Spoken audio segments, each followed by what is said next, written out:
News voice, जो हर खबर से आपको कराए रूबरू।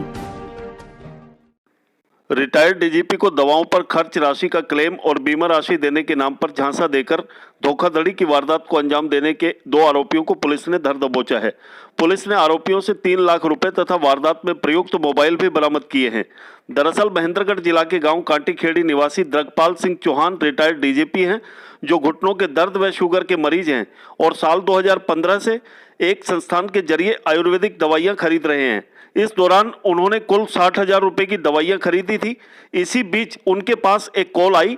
कॉल करने वाले ने अपना नाम हिमांशु बताकर खुद को संस्थान का कर्मचारी बताते हुए उनसे फीडबैक लिया, लेकिन जब उन्होंने यह बताया कि इन दवाओं से उन्हें कोई लाभ नहीं हुआ है, तो इस पर शातिर शख्स ने उन्हें कहा कि उनके द्वारा जो 60,000 रुपए की दवा ली गई है वह सारा पैसा ब्याज सहित वापस हो जाएगा और उन्हें 5 लाख रुपए की मनी बैक भी मिलेगा।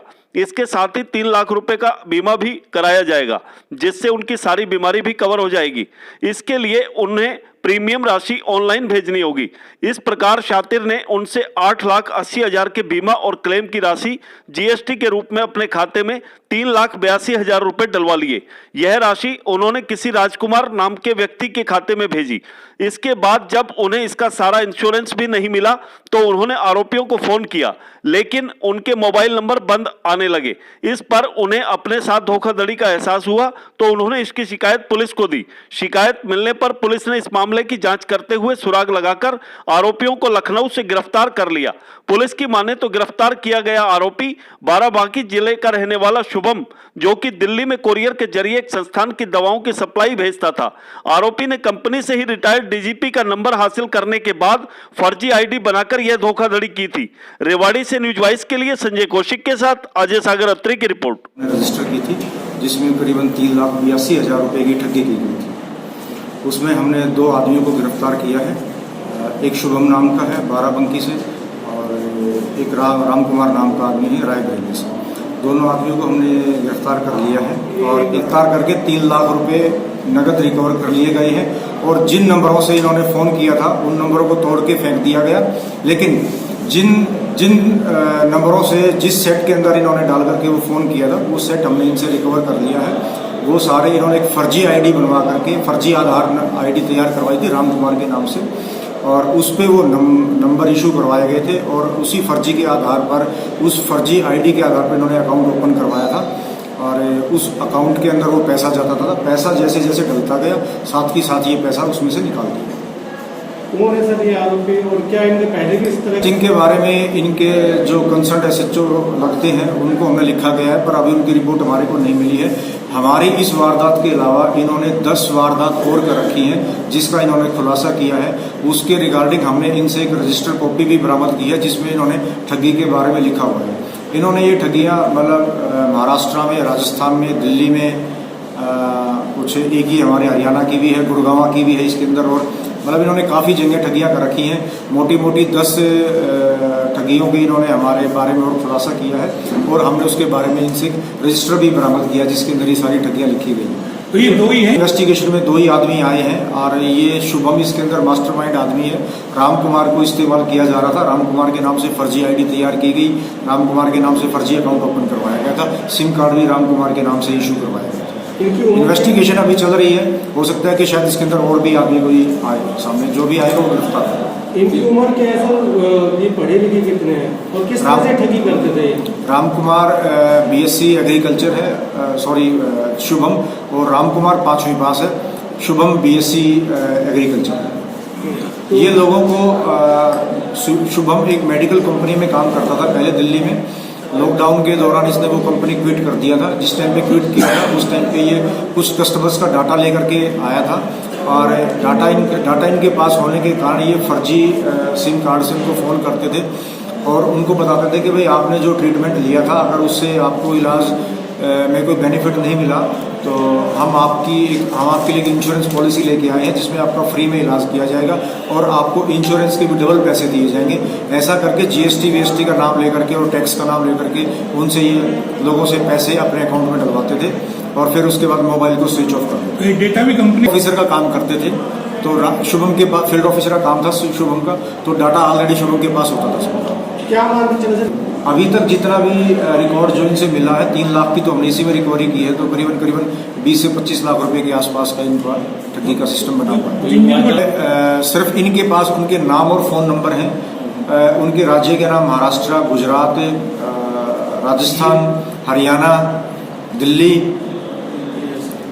काफ़ी सारे राज्य हैं जहाँ से इन्होंने ठगी की हुई है। सब में तरीका वारदात सब में एक ही रहा है,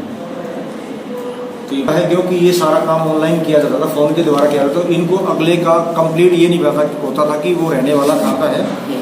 और जिनसे ठगी की गई है, कुछ लोग महाराष्ट्र से बिलोंग करते हैं, वेस्ट बंगाल से हैं, लखनऊ से हैं, देहरादून से हैं।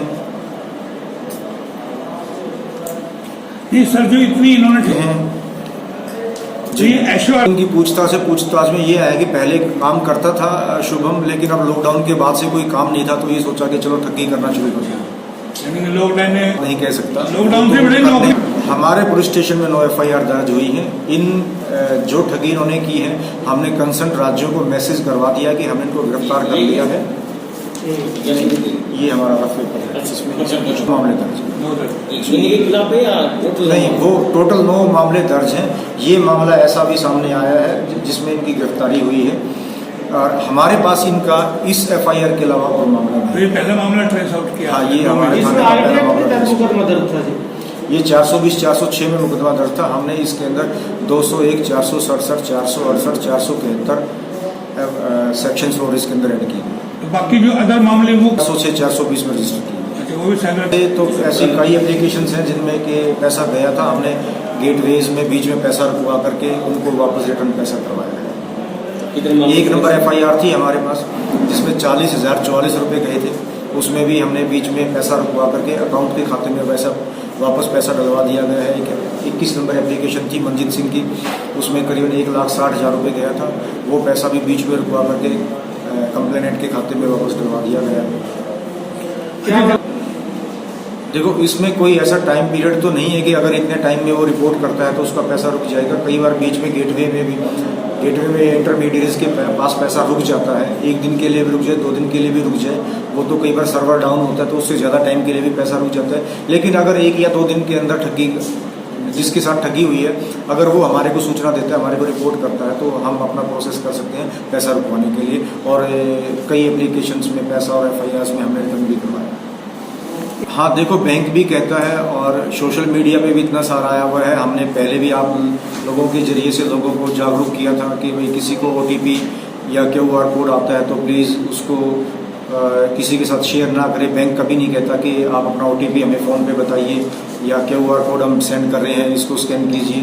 और जो आजकल सोशल मीडिया पे जो नंबर दर्शाए जा रहे हैं वो नंबर फेक्स हैं। लोग उन नंबरों को यूज़ करके उन टोल नंबर्स को उन नंबरों को टोल नंबर समझ करके उस पर कॉल करते हैं, तो वो नंबर इन लोगों ने फर्जी डाले हुए हैं, उनसे इनका डाटा लेते हैं। डाटा ले करके फिर इनके अकाउंट से पैसा निकाला जाता है। तो मेरा मैसेज है पब्लिक के लिए कि भाई जो सोशल मीडिया पे इन्होंने अपने फेक नंबर डाले गए हैं उनका यूज़ ना करें। कोई कॉल आती है तो उन पर OTP या QR कोड को स्कैन करके अपनी पर्सनल इंफॉर्मेशन को ना दीजिए। ठीक है।